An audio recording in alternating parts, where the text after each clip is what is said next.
এই খাবারটা পছন্দ করে না এমন কি কেউ আছে? আমার তো মনে হয় নাই। আমি তো খুবই পছন্দ করি, তাই মনে হয় সবাই খুব পছন্দ করে। হ্যালো এভরিওয়ান, আসসালামু আলাইকুম।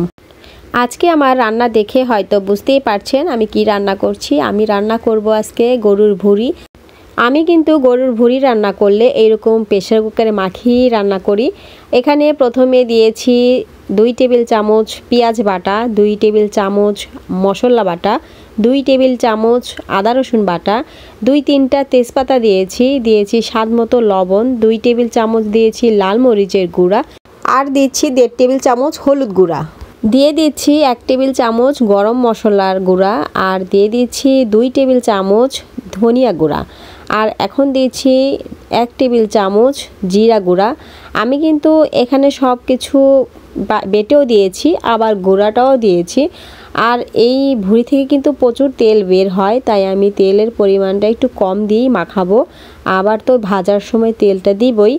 আর এখন আমি একটা চামচের সাহায্যে সুন্দর করে মাখিয়ে নিচ্ছি। এই গরুর ভুঁড়িকে অনেকে ভুঁড়ি বলে, আবার অনেকে কিন্তু বটও বলে। আমি যেহেতু ভুঁড়ি বলি তাই ভুঁড়ি বলেই বলছি। আর এই ভুঁড়ি কিন্তু সিদ্ধ হতে অনেকটা সময় লাগে, তাই প্রেসার কুকারে দিয়ে সিদ্ধ করলে বেশি ভালো হয়। আর এই তো মাখানোর পর আমি এখানে 1 কাপ পানি দিয়ে দিচ্ছি। এই পানিতেই সিদ্ধ হয়ে যাবে। আর এটা সিদ্ধ হতে বেশি সময় লাগে না প্রেসার কুকারে দিলে।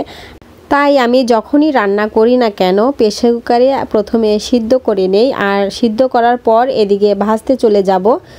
প্রথমে কিন্তু আমি এখানে সরিষার তেল দিয়ে পেঁয়াজটা ভালো করে ভেজে নিচ্ছি, যেহেতু এখানে আমি আবার একটু আলু অ্যাড করছি। আর আলুতে একটু ঝালমরিচ যেন যায়, সেই জন্যে আলুটা ভালো করে একটু কষাই নিচ্ছি বা ভেজে নিচ্ছি বলা যায়। আর আমি কিন্তু এখানে সরিষার তেল দিয়ে আজকে ভুঁড়িটা ভাজবো।